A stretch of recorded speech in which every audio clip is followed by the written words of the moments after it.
Hello எல்லோரும் எப்படி இருக்கீங்க? அதுதான் வந்துட்டு நான் புதினா ஆஞ்சிட்ருக்கேன். புதினா ஆயிரப்போ ஒரு சின்ன இது என்னென்னா, அரைக்கிற மாதிரி ரெசிபீஸ் பண்ணுறீங்கன்னா கண்டிப்பாக வந்துட்டு காம்பு இல்லாத மாதிரி இது பண்ணிக்கோங்க. முடிஞ்ச அளவுக்கு ஆயிரப்பே அந்த மாதிரி எடுத்துக்கோங்க. இப்படி நீங்கள் கிள்றப்பயே பார்த்தீங்கன்னா இந்த மாதிரி காம்பு ஒன் செகண்ட் இந்த மாதிரி காம்பு வந்துருச்சுன்னா இதை நீங்கள் அரைக்கிறப்ப பார்த்தீங்கன்னா உங்களுக்கு வந்துட்டு இதுலேருந்து கசப்பு வரும். அதனால் முடிஞ்ச அளவுக்கு வந்துட்டு அந்த காம்பு இல்லாத மாதிரி இலை மட்டும் இருக்கிற மாதிரி அஞ்சுக்கோங்க. இதை வந்து இது பண்ணிடுங்க. இதுதான் பார்த்திங்கன்னா இன்றைக்கி டின்னர்.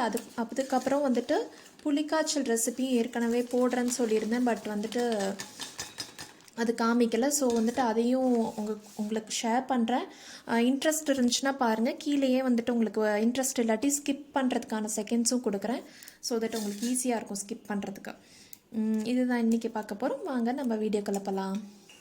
இப்போ புளிக்காய்ச்சல் ரெசிபி வந்துட்டு எப்படின்னு சொல்லிட்டு பார்க்கலாம்.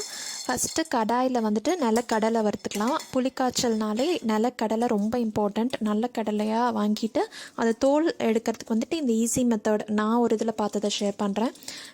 இந்த மாதிரி ஓட்டையாக இருக்கிற கரண்டியில் இது பண்ணிங்கன்னா உங்களுக்கு தோல் எல்லாம் கீழே வந்துடும். ரொம்ப ஈஸியாக எடுத்துடலாம். ஓகேவா? அதுக்கப்புறம் புளி வந்துட்டு 200 கிராம் அளவுக்கு புளியை வந்து நான் ஊற வச்சு அதோட தண்ணியை நான் எடுத்துக்கிறேன். இது வந்துட்டு ஏற்கனவே சொன்ன மாதிரி 1 கிலோக்கான ரெசிபி. அப்புறம் நம்ம இன்க்ரீடியன்ஸ்லாம் வறுத்துக்கலாம். ஃபஸ்ட்டு வந்துட்டு 1 ஸ்பூனு உளுத்தம்பருப்பு, 1 ஸ்பூன் வந்துட்டு கடலைப்பருப்பு, இதை வந்துட்டு வறுத்துக்கோங்க. அது வந்து எல்லாமே கொஞ்சம் தனித்தனியாக வறுத்தா தான் நல்லா வறுப்படும். மிளகா வந்துட்டு காரத்துக்கு ஏற்ற மாதிரி. இந்த மிளகா வந்துட்டு ரொம்ப காரமாக இருக்குது. ஸோ நான் வந்துட்டு ஒரு 6 மிளகா சேர்த்துக்கிறேன். அதையும் வறுத்து எடுத்துக்கிறேன். அதுக்கப்புறமேட்டு தனியா ஒரு 2 டேபிள் ஸ்பூன் கிட்ட சேர்த்துக்கோங்க.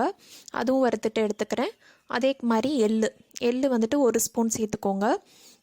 அப்புறம் மிளகு, கொஞ்சமாக வெந்தயம், இதையும் வறுத்துட்டு எடுத்துக்கோங்க. எல்லாமே இந்த பொரியிற சவுண்டு அந்த மாதிரி லைட்டாக வாசம் வரும். அந்த சமயத்தில் எடுத்தால் சரியாக இருக்கும்.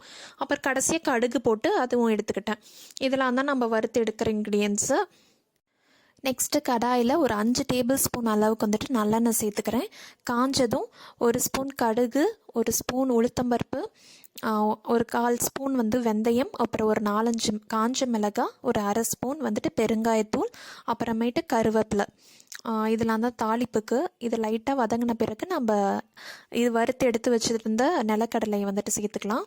இதுவும் லைட்டாக எண்ணெயில் வதங்கட்டும். வதங்கின பிறகு நம்ம கரைச்சி வச்சுருந்தோம்ல புளி, அதை வந்துட்டு சேர்த்துக்கலாம். இதை வந்துட்டு உப்பு போட்டு இதை வந்துட்டு மூடி வச்சிடணும். ஒரு 10 நிமிஷத்துக்குள்ளே ஒரு 7-8 நிமிஷம் நல்லா அது பச்சை வாசம் போகிற அளவுக்கு மூடி வச்சுக்கோங்க. நம்ம வறுத்த எடுத்து வச்சுருந்த திங்ஸ் எல்லாமே நல்லா முடிஞ்ச அளவுக்கு ஃபைன் பவுடராக பண்ணிக்கலாம். இந்த புளி வந்துட்டு இப்போ பச்சை வாசம்லாம் போய் கரெக்டாக இருக்குது. ரொம்ப இப்போயே திக்காயிடக்கூடாது. ஏன்னா நம்ம பொடி சேர்த்த பிறகு உடனே பார்த்திங்கன்னா திக்காகும். ஸோ இப்போ வந்துட்டு பொடியை சேர்த்துக்கலாம். சேர்த்துட்டு ஒரு 2 மினிட்ஸ் இது பொடி ஏற்கனவே நம்ம இது இப்போ வதக்கிட்டோம். ஸோ ரொம்ப நேரம் இருக்கணும்னு தேவையில்ல. மூடி போட்டு ஒரு 2 நிமிஷம் இருந்தாலே நம்மளுக்கு வந்துட்டு புளிக்காய்ச்சல் ரெடி ஆகிடும். இப்போ பார்த்திங்கனாலே தெரியும், நல்லா திக்காயிடுச்சு ஒரு 2 நிமிஷத்துலேயே. பார்த்திங்கன்னா கன்சிஸ்டன்சி கரெக்டாக இருக்குது. ஃபைனலாக இம்பார்ட்டண்ட்டாக ஒன்று ஆட் பண்ண வேண்டியது என்னென்னா வெல்லம் ஒரு 2 ஸ்பூன் அளவுக்கு சேர்த்துக்கோங்க. இதுதான் வந்துட்டு டேஸ்ட் பேலன்ஸ் பண்ணும். இது கண்டிப்பாக ஸ்கிப் பண்ணிடாதீங்க. இது லைட்டாக மிக்ஸ் பண்ணிவிட்டு கடைசி இன்னொரு இம்பார்ட்டன்ட் ஸ்டெப் என்னென்னா எண்ணெய் ஒரு 2 ஸ்பூன் மறுபடியும் ஊற்றிக்கணும். இது வந்துட்டு ப்ரிசர்வேட்டிவாகவும் ஆட் பண்ணும். அந்த மேலே அந்த கிளேஸ் இருக்கிறதுக்கும் பார்க்குறதுக்கும் ரொம்ப டெம்டிங்காக நல்லாயிருக்கும். மெயினாக அது ப்ரிசர்வேட்டிவ்க்காக தான் ஆட் பண்ணுறது. இதுதான் நம்மளுடைய ரெசிபி. கண்டிப்பாக ட்ரை பண்ணிங்கன்னா எப்படி இருந்துச்சுன்னு சொல்லிட்டு கமெண்ட் பண்ணுங்கள். இது வந்துட்டு நீங்கள் ஃப்ரிட்ஜில் 1 மந்த் வரைக்குமே ஸ்டோர் பண்ணிக்கலாம். நல்லாயிருக்கும். ரித்வா நானும் இப்போ ஹோம்ஒர்க் பண்ண போகிறோம். ஆமாம் தானே? ஹோம்ஒர்க் பண்ண போகிறோம், ரைட்? ரித்வாவுக்கு வந்துட்டு லாஸ்ட் வ்ளாகில் ஸ்கேட்டிங் கிளாஸ்ன்னு போட்டிருந்தேன். அது அதோடையே போச்சு. ஏன்னா இப்போ கொரோனாக்கு நல்லா ஸ்பீடாக இன்க்ரீஸ் ஆகிற மாதிரி இருக்கிறதுனால கிளாஸ் கூட்டிகிட்டு போகலை. கிளாஸ் போயிட்டு தான் இருக்குது. பட் வந்துட்டு நாங்கள் கூட்டிகிட்டு போகலை. சரி இதெல்லாம் முடியட்டும், அதுக்கப்புறம் போய்க்கலாம், என்ன அவசரம்னு சொல்லிட்டு அப்புறம் போகலை. அதனால் ரித்வாவுக்கு ஒரே ஃபீலிங்ஸ். இங்கெல்லாம் பாருங்கள், ஸ்கேட்டிங் இதெல்லாம் எடுத்து போட்டு வச்சுருக்கான். நெக்ஸ்ட்டு ரித்வாக்கு ஹோம்ஒர்க் சொல்லி கொடுக்க உட்காந்தாச்சு. இன்றைக்கி வந்துட்டு இங்கிலீஷும் ஒரு நாளைக்கு வந்து 3 ஹோம்ஒர்க்ஸ் இருக்கும். கொஞ்சம் முன்ன பின்ன மாறும். அப்போ ஒரே நாளில் எல்லாம் செஞ்சுருவோன்னு சொல்ல முடியாது. இப்போ ஹிந்தியும் இங்கிலீஷும் இன்றைக்கி வந்துட்டு பண்ணோம்.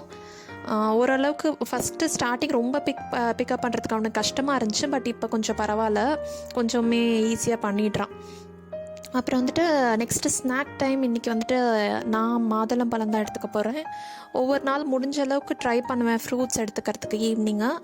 ஸோ நான் இன்றைக்கி வந்துட்டு பொமக்ரானட் இந்த மாதிரி எல்லா சைட்ஸையும் இந்த மாதிரி ஸ்ப்ளிட் பண்ணிவிட்டு ஓப்பன் பண்ணால் உங்களுக்கு ஈஸியாக வரும். ஃபஸ்ட்டு நம்ம ரைஸ் செய்கிறதுக்கு எப்படின்னு பார்ப்போம். கொஞ்சமாக பூண்டு 4-5 பல், அப்புறம் இஞ்சி, காரத்துக்கு ஏற்ற மாதிரி பச்சை மிளகாய், நான் பெரிய மிளகாவாக ஒன்று மட்டும்தான் சேர்க்குறேன். அப்புறமேட்டு ஒரு அரை டீஸ்பூன் அளவுக்கு சோம்பு, அப்புறமேட்டு நம்ம கொத்தமல்லி புதினா ரெண்டுமே கலந்த மாதிரி சேர்த்துக்கலாம். இப்போ 2 பங்கு கொத்தமல்லினா ஒரு பங்கு அளவுக்கு புதினா அந்த மாதிரி சேர்த்துக்கோங்க.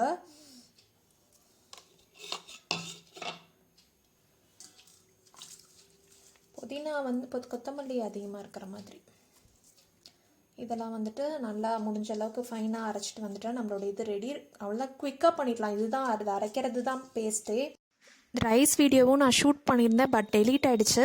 வேறு ஒன்றும் இல்லை, நம்ம குக்கரில் வந்துட்டு பட்டை, கிராம்பு, அப்புறம் வந்துட்டு முந்திரி பருப்பு தாளிச்சிட்டு இந்த வெங்காயம் வதக்கிட்டு நம்ம அரைச்சி வச்சுருக்கோம். நம்ம மிக்ஸி ஜாரில் காமிச்சனில் அதை அரைச்சி பேஸ்ட்டாக போட்டு அது லைட்டாக 1 minute சாட்டே பண்ணால் போதும். அதுக்கப்புறமேட்டு அரிசி போட்டு தண்ணி ஊற்றி உப்பு போட்டு வேக வச்சா க்ரீன் ரைஸ் வந்துட்டு ரெடி. நான் வந்துட்டு ஒரே ஒரு கேரட் அப்புறம் கொஞ்சமாக மட்டும் கேபேஜ் எடுத்திருக்கேன். திடீர்னு எங்கள் வீட்டில் என்னோடய ஹஸ்பண்ட் வரலன்ட்டாங்க டின்னருக்கு. ஸோ எங்களுக்கு மட்டும்தான் பண்ண போகிறேன்.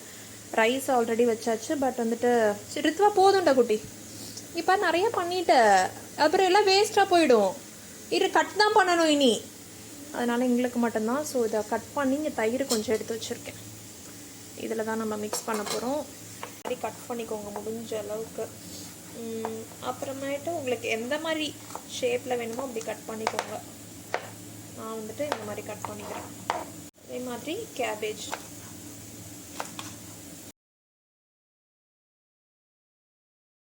எல்லாம் பார்த்திங்கன்னா இந்த மாதிரி கட் பண்ணியாச்சு. இப்போ தயிரில் ஆட் பண்ணிடலாம். தயிரை ஃபஸ்ட்டு நல்லா மிக்ஸ் பண்ணிக்கோங்க, கொஞ்சம் ஸ்மூத்தாக இருக்க மாதிரி.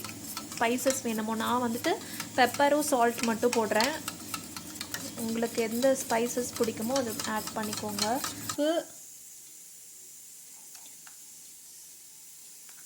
சேர்த்துட்டு இதை வந்துட்டு மிக்ஸ் பண்ணிக்கலாம்.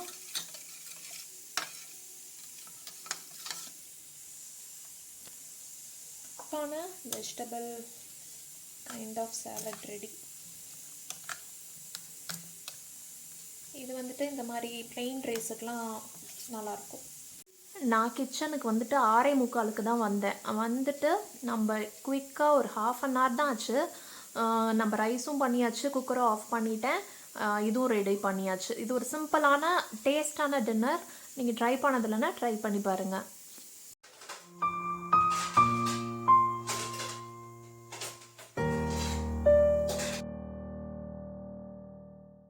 அவ்வளோதான், கிச்சனும் ஒதுக்கியாச்சு, பாத்திரம்லாம் அடுக்கி வச்சாச்சு.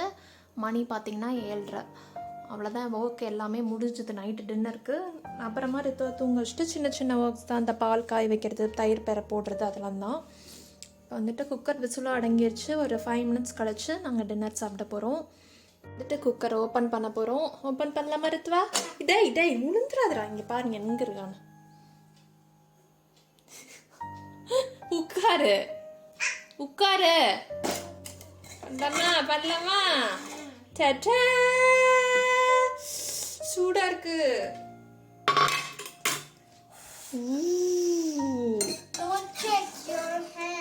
ஓகே, ஸ்பைஸ் அது ரைஸ் சூப்பராக வந்துருச்சு. செம்ம வாசமாக இருக்கும். சீரியஸா பேசவே விட மாட்டான். சரி, ஓகே. பிரியாணிக்கு வாசம் வருமோ இல்லையோ தெரியாது பிரியாணி செய்கிறப்ப. பட் இந்த ரைஸ் மட்டும் செஞ்சிங்கன்னா அந்த குக்கரை ஓப்பன் பண்ணுறதுக்கு முன்னாடி செம்ம வீடே வாசமாயிரும். அவ்வளோ சூப்பராக இருக்கும். சாப்பிட்லாமா ரித்வா? ஹங்க்ரியா? இங்கே போட்டுட்டு நாங்கள் போயிட்டு ஹாலில் உட்காந்துக்க போகிறோம்.